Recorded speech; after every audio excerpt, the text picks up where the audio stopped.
ทุกคนนี่ผักสู้เนาะผักสู้โคตรลายเลยนี่มันอ่านบ่ห่อปันใดเนาะเอามาเก็บเนาะงามเนาะทุกคน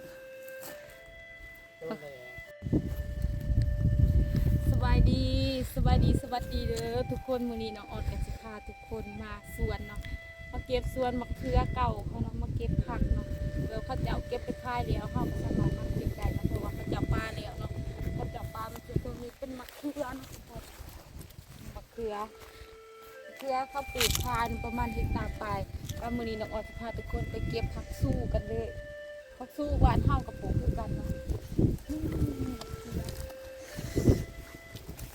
พาทุกคนมาเก็บมะเขือเก็บผักเอามาไว้กินเพื่อน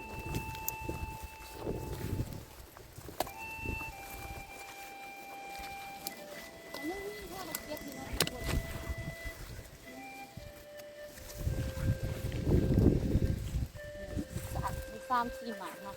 จะพาทุกคนไปเก็บผักสู้เลยสู้ที่มันเรือเขาเจ้าอันนั้นนะ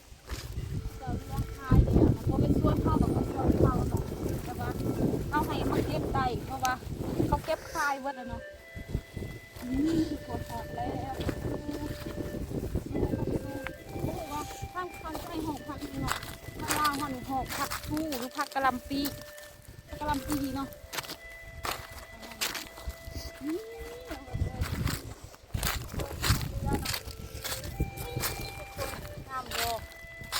มันห่อบางงานสิเขาเจ้าก็บอกเอาเนาะเราสามารถเอาไปกินได้เนาะพันเอาไปดวกกินเองเนาะออกเอาขนาดสิบอะไรดวงลายเนาะแบบนี้ก็ได้เนาะนี่หัวนึงตัวนี้มันไม่อยากห่อแล้วมันห่อเขาบอกว่านี่ตัวนี้เนาะเบิ้งคือได้นะความจริงเดี๋ยวเขาสามารถเอาไปกินนะเขาปอกออกก่อนนะมันจะเน่าเนี่ยนี่เขาเก็บไปขายบ่ไรเนาะเขาก็ให้คนน้ำบานเขามาเอาไรเน่าจะต้นเบิ้งพอที่เขาปอกเปลือกออกแล้วมันก็งามโอ้โหว่าทางพังไทยหอมยังเนาะทางพังลาวหอมพักสู้เลยทุกคนแบบราคามันตกเขาเจ้ากะเอาเนาะเขาไปซื้ออยู่ตลาดก็ประมาณโล15,000-20,000นะเขาปลูกแล้วเขาก็เอาเก็บไปขายเบิดแล้วเขาก็สมัครเขามาเก็บมาเล่มได้นะเขาโบเลยหายนะทำคนจะหายอีหัวต่อไปนี่ทุกคนอุ้ยมันโมโหแต่เสียดายมันโมโหจับทุกคนสีข้าวแค่ร้ายเป็นหลายนี่หัวหนึ่งนี่มะเขืออีกนี่สวรรค์ของคนบ่ได้ปลูกเนาะนี่เลยเนาะนี่ทุกคนมางามโบ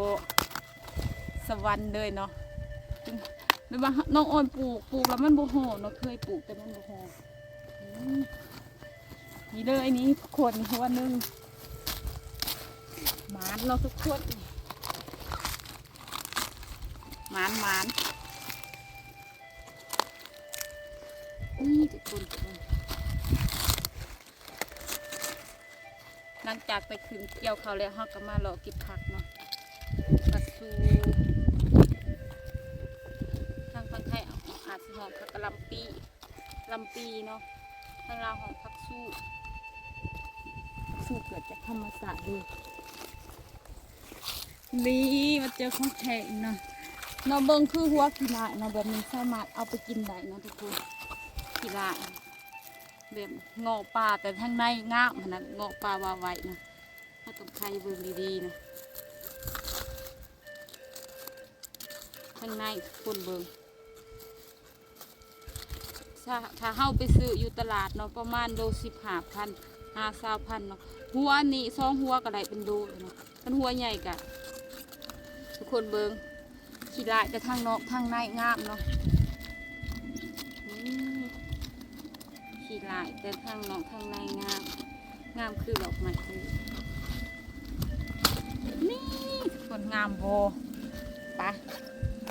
นี่เขามาดูกันเขาจะเอาเมื่อเห็ดสมผัก เขาเก็บประมาณอีก2-3หัวเขากะเสียเมื่อเนาะถ้าคุณยังเห็ดผลผักชูกินเนาะผลผักชูโอ้ทุกคนข้าวเดียจนอยากเต็มกระทงเลยเป็นหัวเก่ามันเอาเมื่อต้มคือนี่ที่กระดาษเลยนี่หอมต้องไปหาอีกเนาะเดี๋ยวต่อไป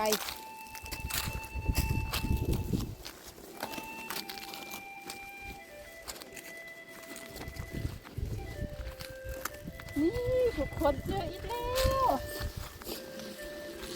หมาเนาะนี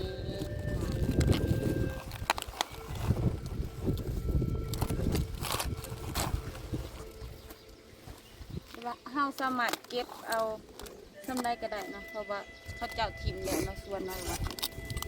แต่ปลาให้มันเน่ามันเปื่อยซื่อนะเขาเจ้าหดย่ำเขาเจ้าก็สมาปลูกใหม่ซีนดีๆก่อนนะ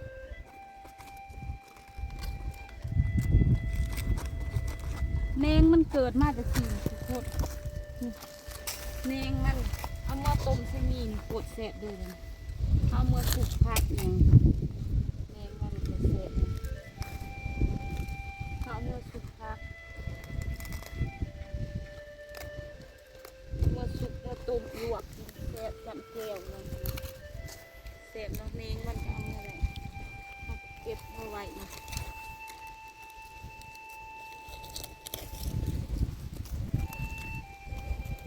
อยู่ตามชนบทกับประมาณนี้เลยทุกคนมาดอกเก็บผักเนาะซึ่งถ้าบริปลูกเขาเจ้ากะใจดีเนาะทำเขามาเก็บได้แมงมันโคตรได้เลยนะทุกคนทุกคนเบิ่งแมงมันคนที่มากินผักลวกกินยังกินเขาติดใจเลยมาเก็บเนาะ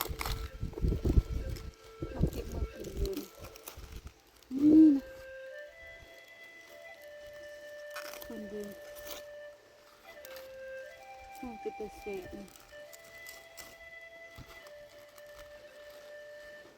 จะเบิ่งผักความลายเนาะผู้ดีได้เต็มกระทงเลยกระทงก็เต็มเนี่ยนี่ก็เต็มผู้ว่าสิเอาเมื่อจังใดเนาะนี่เขาก็พาทุกคนมาเก็บผักเนาะเก็บผักกับผักทุกคนเข้ามาให้กำลังใจเด้อทุกคนเด้อบรรยากาศก็ดีเนาะมื้อนี้เนาะคนคือสิตกเนาะหาลังคนก็ย่อมสวยงามเสมอแล้วก็ขอบใจที่ทุกคนหลายๆเด้อที่เข้ามาติดตามเนาะช่วงน้องออนซาเราแต่เขามาให้กำลังใจเนาะพายุก็เริ่มจะเข้ามาอีกแล้วทุกคนเนาะเนี่ยค่ะสิพาทุกคนเบิ่งธรรมศาสตร์งามเนาะ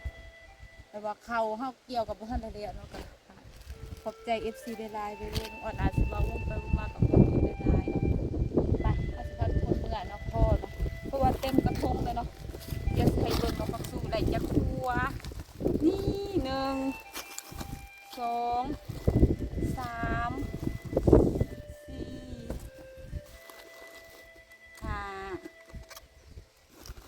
ได้6ทั้งหัวหน่อยเนาะได้6หัวทุกคนคือบลายบ่ในกระโหลกแล้วก็ไวมาอีกเนาะเอาเส้นมาต้มเอาเมื่อลวกต้มจันเจียวเอาซ้อมแล้วเอาใส่กระทงไว้เนาะไปหา6หัวแต่กับพักจังซี่เอาเมื่อต้มใส่มีหรือว่าเอาเมื่อขัวใส่ซีนใส่ไข่กระเทียมเนาะแต่ว่ามันเกิดตามเหงามันจะพกครัวเนาะเขาก็เก็บเครื่องเขาไว้เห็นลายเนาะมันอยู่เก็บผักนี่เรือถูกปะเมื่อกันเลยทุกคนขอบใจทุกคนได้ลายเนาะขอบใจ FC ทุกคนได้ลายขอบใจทุกคนที่เข้ามาติดตามอย่าลืมผักบนโฆษณาเพื่อน้องอ่อนเลยเนาะสำหรับคลิปนี้น้องอ่อนกะสิขอจบใบเพียงเท่านี้ไปพบกันคลิปหน้าฝากทุกคนกดติดตามส่องน้องอ่อนสาวเราไต่เลยทุกคนบ๊ายบาย